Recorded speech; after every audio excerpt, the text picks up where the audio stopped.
Hello friends, myself Abhishek, just education की तरफ से आपका स्वागत है।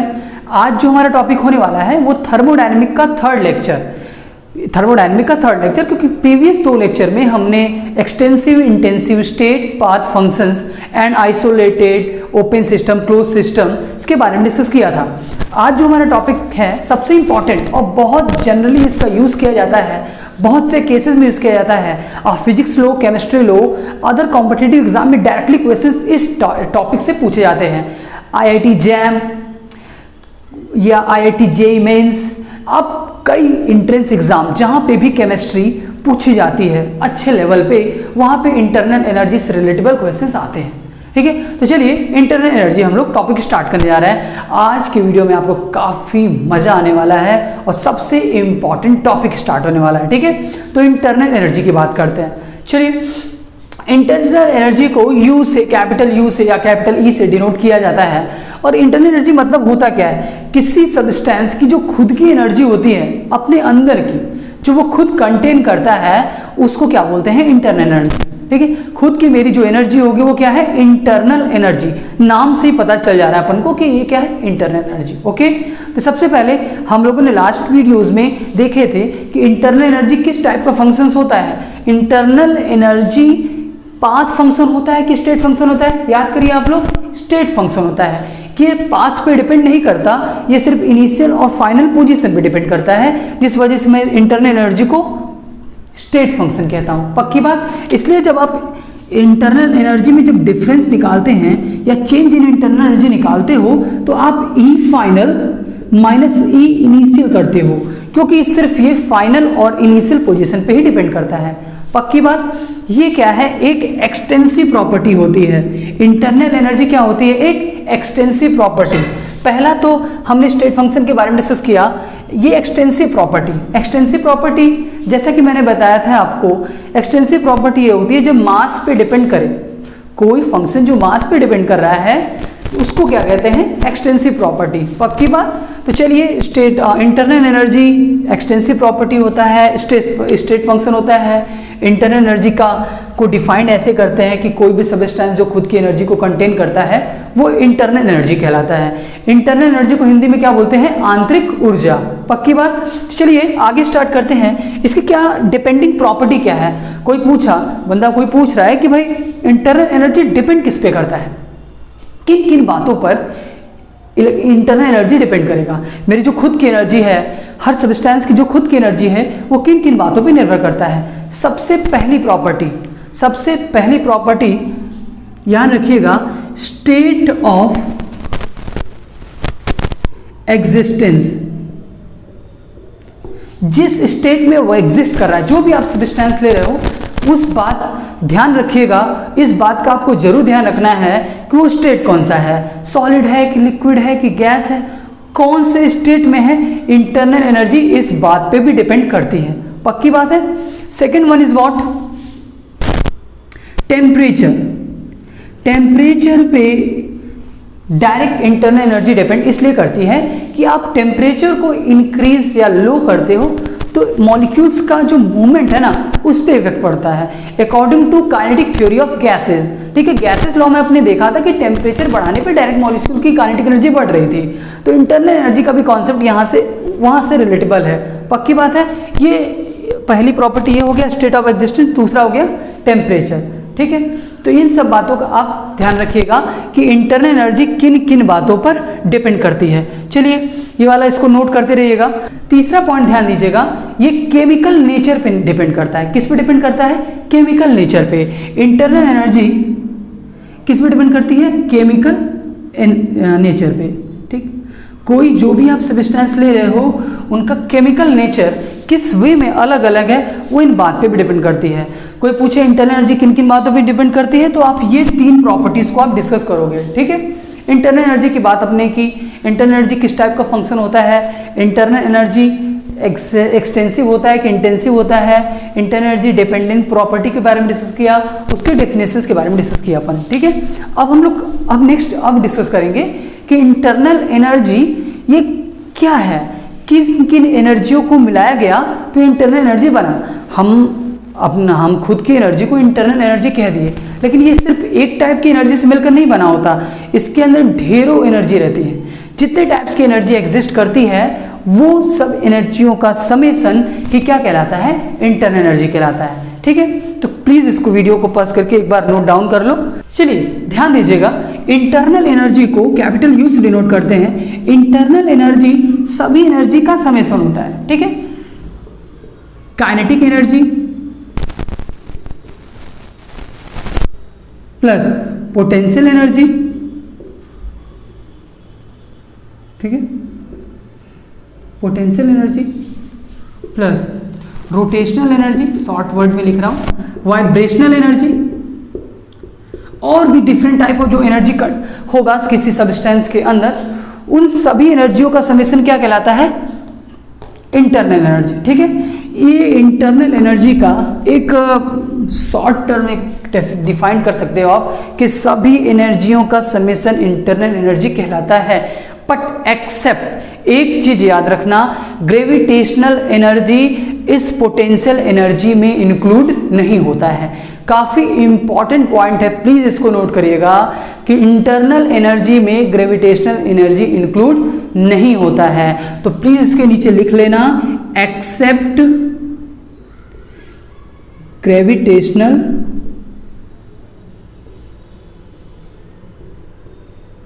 एनर्जी। ठीक है, एक्सेप्ट ग्रेविटेशनल एनर्जी, बाकी सभी एनर्जियों का समेसन इंटरनल एनर्जी में होता है। ठीक है, पक्की बात, इज इट क्लियर? चलो आगे बढ़ते हैं। अब ये इंटरनल एनर्जी की बात हो गई, अब आते हैं कि इंटरनल एनर्जी, कभी कभी एलिमेंट्स की इंटरनल एनर्जी, किसकी इंटरनल एनर्जी क्या होती है, कैसे हम इंटरनल एनर्जी को कैलकुलेट करें, उसकी अब चर्चा करते हैं। ठीक है, इसको नोट डाउन कर लेना। नोट डाउन करने के बाद देखिएगा, एलिमेंट्स क्या, जो एलिमेंट्स एग्जैक्टली अपने नॉर्मल स्टेट में, जो जिस स्टेट में वो नॉर्मली एग्जिस्ट करते हैं, उस स्टेट को एज्यूम किया जाता है कि उस स्टेट पे इंटरनल एनर्जी उस एलिमेंट का क्या होता है, जीरो होता है। ठीक है, इंटरनल एनर्जी किसी नॉर्मल स्टेट में, कोई स्टैंडर्ड स्टेट, जो उसका स्टैंडर्ड स्टेट है, जिस स्टेट में वो नॉर्मली एग्जिस्ट करता है, उस स्टेट पे एलिमेंट्स की इंटरनल एनर्जी क्या मानी जाती है, जीरो मानी जाती है। जैसे sodium as a solid form exist करता है, आयोडीन, ठीक है, सॉलिड फॉर्म में एग्जिस्ट करता है, ठीक, और फ्लोरीन गैस, हाइड्रोजन गैस, ये सब नॉर्मली अपने गैसेस फॉर्म में नॉर्मली एग्जिस्ट करते हैं। तो इनका जो इंटरनल एनर्जी होगा, ध्यान रखिएगा, इनका इंटरनल एनर्जी क्या लिया जाता है, जीरो लिया जाता है। ठीक है, और कोई सब्सटेंस अपने नॉर्मल स्टेट में ना होकर के किसी दूसरे स्टेट में है, तो उस समय उसकी जो इंटरनल एनर्जी होगी वो जीरो नहीं कंसीडर की जाएगी। पक्की बात? जैसे कि आप यहाँ पे सोडियम सॉलिड है, मैं सोडियम को गैस कह दूँ, सोडियम भैया को मैं गैस में ले लूँ, अमोनिया को गैस में ले लूँ, ये सब क्या है, यहाँ पे इंटरनल एनर्जी जीरो नहीं है। यहाँ पे सब्सटेंस की खुद की जो एनर्जी है वो जीरो के बराबर नहीं है। बट जब स्टैंडर्ड कंडीशन में जो एलिमेंट्स को ले रहा हूँ मैं, उनकी जो खुद की इंटरनल एनर्जी ली जाती है वो क्या ली जाती है, जीरो ली जाती है। पक्की बात? ये हो गया उन एलिमेंट्स के बारे में हमने चर्चा किया जो कि क्या है, स्टैंडर्ड स्टेट में, अपने नॉर्मल स्टेट में जब रहते हैं तो उनकी इंटरनल एनर्जी क्या ली जाती है, जीरो ली जाती है। पक्की बात? अब नेक्स्ट आते हैं कि इंटरनल एनर्जी काफ़ी ज़्यादा एग्जाम में, IIT जैम में भी हर बार क्वेश्चंस आते हैं, मेंस में भी क्वेश्चंस आते हैं कि रिएक्शंस गिवन होगा और आपसे ये पूछेगा कि नेट इंटरनल एनर्जी निकालो, किसी गिवन रिएक्शंस की इंटरनल एनर्जी निकालो। एलिमेंट्स की इंटरनल एनर्जी अपन ने देख ली, ये इस स्टैंडर्ड केस में जीरो होता है, नॉन स्टैंडर्ड केस में जीरो नहीं होता है। बट रिएक्शंस में देखकर ये कैसे सर आइडेंटिफाई करें कि किसका इंटरनल एनर्जी क्या है, किसका क्या नहीं है। तो चलिए इसको देखते हैं। ठीक है, अब देखिएगा,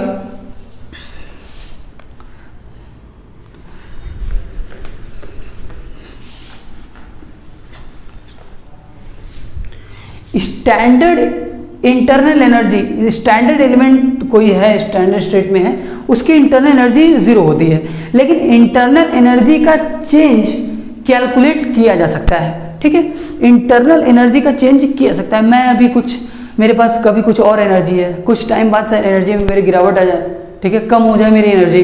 तो ये जो एनर्जी का जो चेंज है ना, उसी को चेंज इन इंटरनल एनर्जी कहते हैं। ठीक है, पक्की बात। तो ये देखिएगा, change in internal energy, change in internal energy को मैं डेल्टा यू या डेल्टा ई से रिप्रेजेंट करूंगा। ठीक है, और चेंज इन इंटरनल एनर्जी को हमेशा कैलकुलेट किया जा सकता है। ठीक है, इंटरनल एनर्जी को कैलकुलेट करने का तरीका क्या है, ध्यान देना। कोई रिएक्शंस रिएक्टेंट टू क्या हो रही है, प्रोडक्ट के फॉर्म में हो रही है। कोई रिएक्शन रिएक्टेंट टू प्रोडक्ट के फॉर्म में हो रही है। तो मैंने बताया था चेंज इन इंटरनल एनर्जी निकालने के लिए आपको पाथ से कोई लेना देना नहीं है, सिर्फ आप प्रोडक्ट की एनर्जी माइनस रिएक्टेंट की एनर्जी कर दोगे और जो एनर्जी का डिफरेंस आएगा वही क्या है, चेंज इन इंटरनल एनर्जी। पक्की बात है। तो चेंज इन इंटरनल एनर्जी हम लोग यहाँ से डायरेक्टली निकाल सकते हैं। ठीक, जैसे एक एग्जांपल दे रहा हूं मैं। एग्जांपल के तौर पे देखिएगा,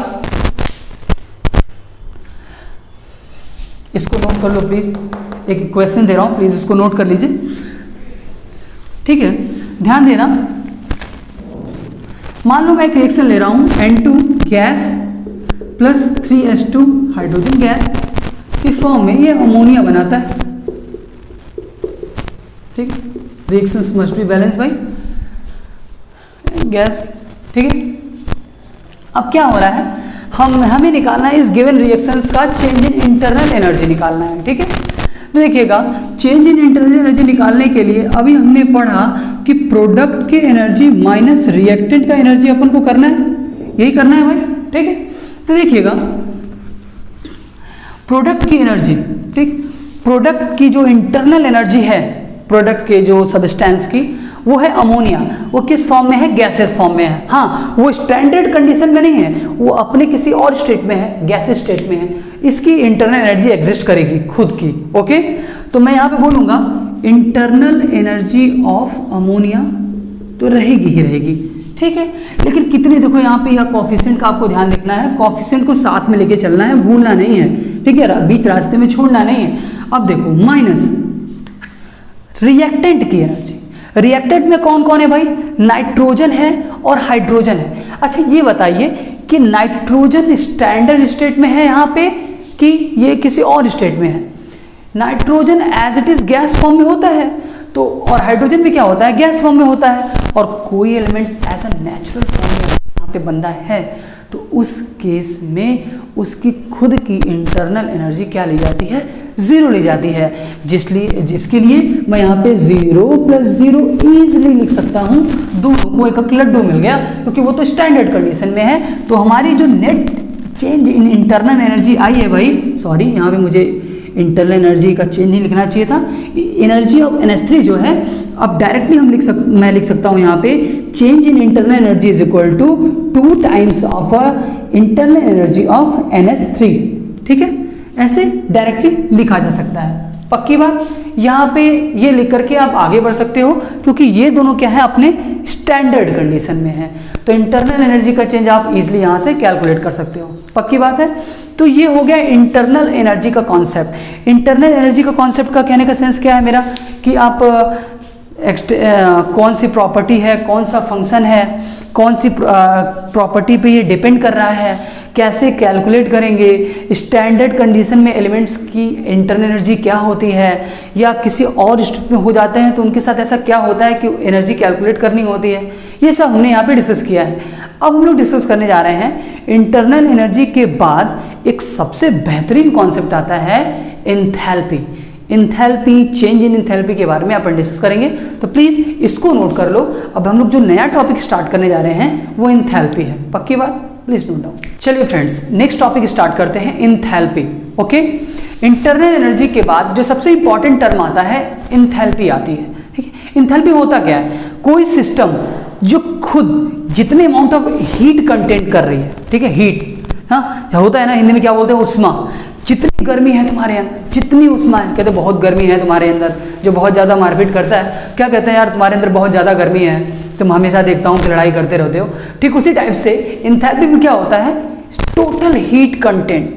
किसी भी बंदे के अंदर जितना हीट कंटेंट है अंदर, उसको क्या बोलते हैं, एंथैल्पी कहते हैं। क्या एंथैल्पी होता क्या है, अभी हमने जस्ट पढ़ा इंटरनल एनर्जी और पीवी वर्क का summation. What is PV work and what is non PV work?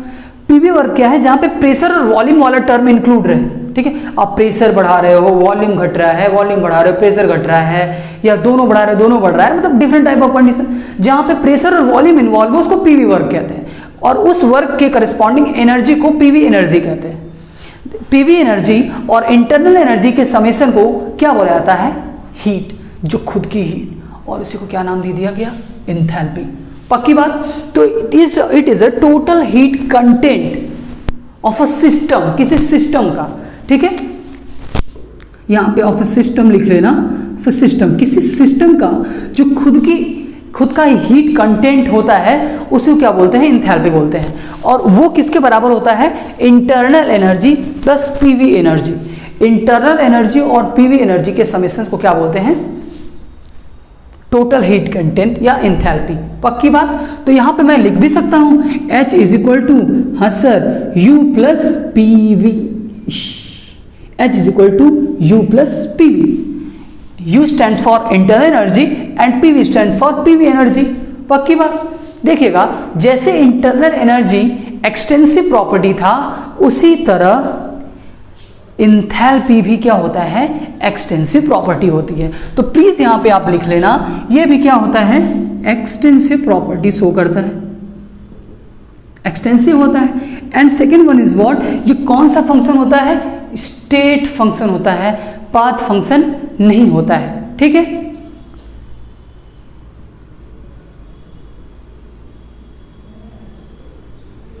Okay, ये भी क्या होता है? स्टेट फंक्शन होता है। तो इसलिए जैसे इंटरनल एनर्जी में हम लोग लिख रहे थे change in internal energy is equal to final minus initial, उसी तरह इंथैल्पी में हम लोग लिख सकते हैं H final minus H initial. Okay, तो लिख दिया हमने H is equal to U plus P V delta H is equal to H final minus H initial, ठीक। ये भी क्या होता है? एक्सटेंसिव प्रॉपर्टी होता है, ये भी स्टेट फंक्शन वाली प्रॉपर्टी को शो करता है। और सेम इंटरनल एनर्जी की तरह नॉर्मल स्टेट पे कोई या स्टैंडर्ड स्टेट में कोई एलिमेंट बंदा पड़ा बैठा है तो उसकी जो internal energy as well as enthalpy दोनों क्या होती हैं? जीरो होती हैं। कोई स्टैंडर्ड या नॉर्मल कंडीशन में बंदा या एलिमेंट या सब्सटेंस पड़ा बैठा है तो उस केस में उसकी जो एंथैल्पी होती है वो क्या की जाती है? जीरो कंसीडर की जाती है। पक्की बात। हाँ, लेकिन चेंज इन इंटरनल एनर्जी निकालने में ही तो असली मजा है। चेंज निकालना है आपको, डायरेक्ट एग्जैक्टली किसी एलिमेंट का तो जीरो लेकर के काम खत्म, बट अपन को अब चेंज निकालना है, ठीक है। तो चलिए चेंज के बारे में डिस्कस करते हैं। पहले इसको नोट डाउन कर लेना वीडियो को पॉज करके, ठीक। चलिए मैं इसको इरेज कर रहा हूं। अब देखिए, जैसे इंटरनल एनर्जी में जब चेंज होगा तो मैं क्या लिख सकता हूं इसी को? इंटरनल एनर्जी में चेंज हो, इंटरनल एनर्जी में इफ चेंज हो रहा है तो मैं लिख सकता हूं जब चेंज हो इंटरनल एनर्जी तो मैं डेल्टा लिख सकता हूं। उसी तरह जब एंथैल्पी में चेंज हो रहा है तो ऐसा भी हो सकता है कि इंटरनल एनर्जी में चेंज हो तो इसको मैं डेल यू लिख सकता हूं, और ऐसा भी लिख सकता हूं कि डेल पीवी, ये भी लिखा जा सकता है। जब आप एंथैल्पी में चेंज कर रहे हो तो उसके रिस्पेक्टिव उस पर dependent PV PV energy and internal energy दोनों में चेंजेस हो सकते हैं, ठीक है। तो ये चीजें हो गई। अब क्या हुआ? हमने कह दिया कि एंथैल्पी इज इक्वल टू क्या होता है? Summation of internal energy and PV energy. पक्की बात है। एक आइडियल गैस, आपने इक्वेशंस पढ़ा होगा गैसेस लॉ में, मेरे प्लेलिस्ट में आके आप वीडियोस गैसेस लॉ पे मैंने वीडियोस बनाए हैं, उसमें मैंने आइडियल गैस और रियल गैस के बारे में ब्रीफली डिस्कस किया है। तो यहाँ पे वही आइडियल गैस मैं इक्वेशंस को यूज करने जा रहा हूँ। ध्यान देना, आपने पढ़ा होगा, देखो कोपचे में देखते हैं, ध्यान देना। पीवी इज इक्वल टू क्या होता है? एनआरटी। ये क्या है? आइडियल गैस इक्वेशन है। ये क्या है? आइडियल गैस इक्वेशन, ठीक है। मैं कहूं कि मान लो मैं प्रेशर को कांस्टेंट कर दूं, ठीक है, प्रेशर को कांस्टेंट कर दूं और टेम्परेचर को भी क्या कर दूं? कांस्टेंट, ठीक। तो ये जो वॉल्यूम है वो किसके प्रोपोर्शनल हो जाएगा?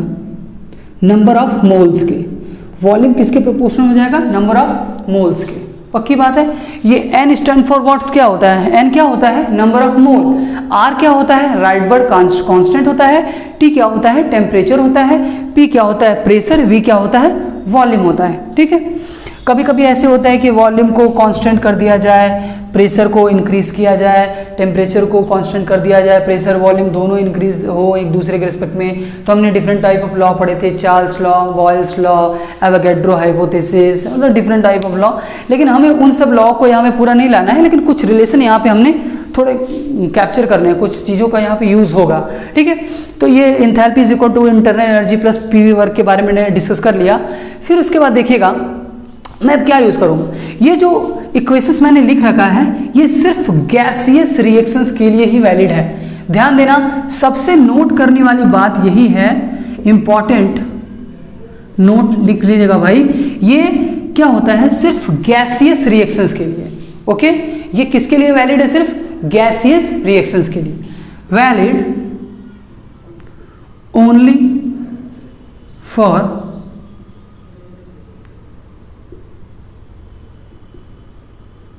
Gaseous reaction.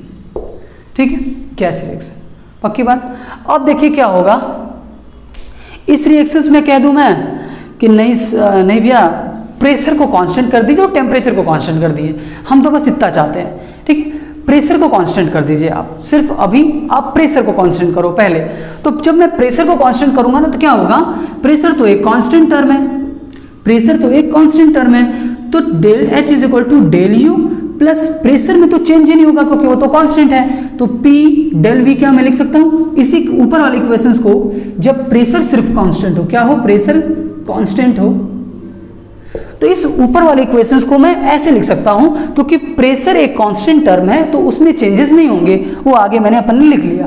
ठीक है, अब देखिए यहां पे PV दिख रहा है और यहां इक्वेशंस में P बराबर nRT दिख रहा है तुम्हें।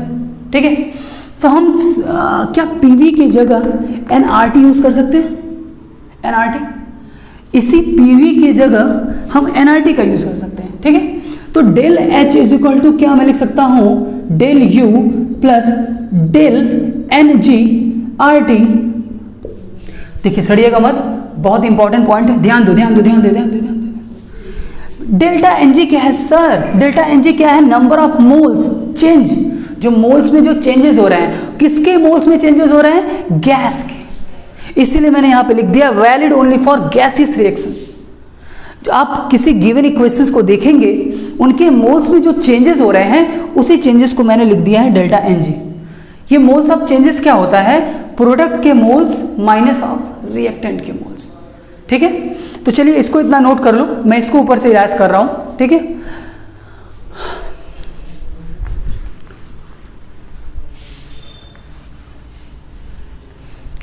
Delta NG stand for what, देखिएगा डेल्टा NG क्या है,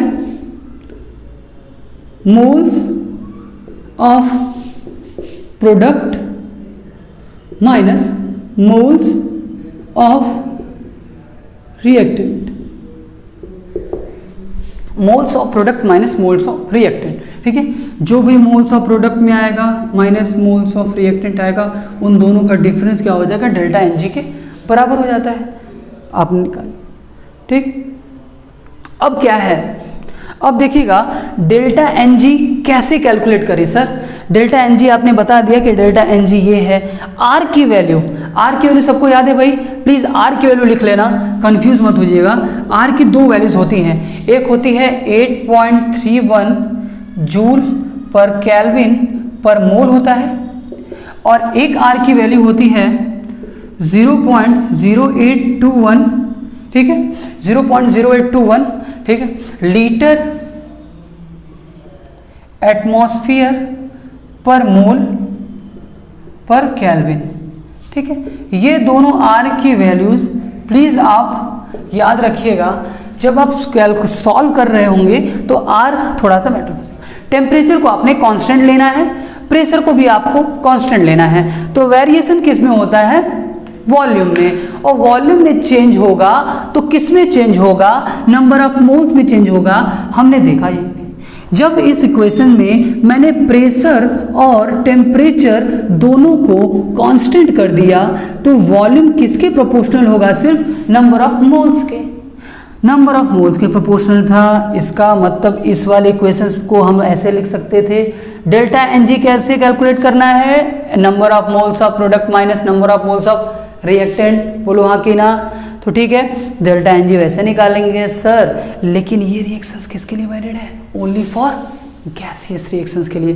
पक्की बात? चलिए, जो भी आपको मोल्स लेने हैं ना वो गैस के लेने हैं और किसी का मत लेना, नहीं तो पूरा मामला भाई फिसल जाएगा, पूरा गलत हो जाएगा। ठीक है, एक कोशिश करते हैं, ज़्यादा अच्छा से क्लैरिटी आ जाएगा, समझ में आ जाएगा। इसको नोट कर लो वीडियो को पॉज करके। चलिए आगे बढ़ते हैं, एक बढ़िया सा क्वेश्चन देते हैं।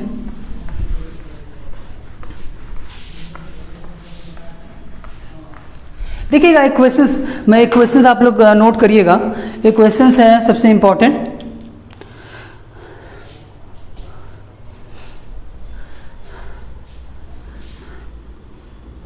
N2 प्लस 3H2, ये भी गैस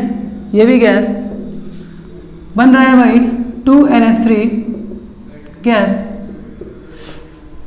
अब यहां से मुझे डेल्टा Ng कैलकुलेट करना है। क्या होगा सर? तो number of delta Ng is equal to क्या होता है? प्रोडक्ट का मोल्स माइनस रिएक्टेंट का मोल्स, बट गैसियस में होनी चाहिए। ठीक है, तो देखो हर जगह गैसियस है। प्रोडक्ट में कितना मोल्स है? 2, और रिएक्टेंट में कितने मोल्स हैं? 3 मोल्स इसके और 1 मोल्स इसके। यहाँ कुछ नहीं रहता तो अपन क्या मानते हैं? 1 मानते हैं। 3 मोल्स इसके, 1 मोल्स इसके, 3 + 1 4, तो 2 - 4 इज इक्वल टू वॉट? -2। यहाँ पे डेल्टा Ng की वैल्यू क्या आई है? -2। पक्की बात? तो डेल्टा Ng यहाँ पे क्या आ गया? -2 आ गया। हम बड़े खुश हुए। ठीक, तो ऐसे ही डेल्टा Ng कैलकुलेट करना आपको सीखना है। पक्की बात है? तो डेल्टा Ng कैलकुलेशन आ गया आपको। तो जस्ट आगे देखिए कि ये डेल्टा Ng के यहाँ पे डेल्टा Ng की वैल्यू क्या आ रही है? नेगेटिव आ रही है। कभी कभी डेल्टा Ng की वैल्यू 0 आएगी, तो कभी कभी डेल्टा Ng की वैल्यू पॉजिटिव आएगी। तो तीनों केसेस बड़े इंपॉर्टेंट है, प्लीज इसको नोट डाउन करना। उसके बाद मैं तीनों केसेस के बारे में बता रहा हूं। जैसा कि अभी अपन ने देखा, delta H is equal to delta U plus delta NgRT। अब आप सोचो कि जब डेल्टा Ng की वैल्यू 0 से ज्यादा होगी, मतलब ग्रेटर देन 0 होगा, पॉजिटिव वैल्यू होगी, तो डेल्टा H क्या डेल्टा U से ज्यादा होगा? जाहिर सी बात है सर, डेल्टा U में कोई पॉजिटिव क्वांटिटी जुड़ेगी, ऐड होगी, तो ऑब्वियस है कि ये जुड़ की जो वैल्यूज आएगी वो ज्यादा आएगी। किसके कंपैरिजन में? डेल्टा U के कंपैरिजन में।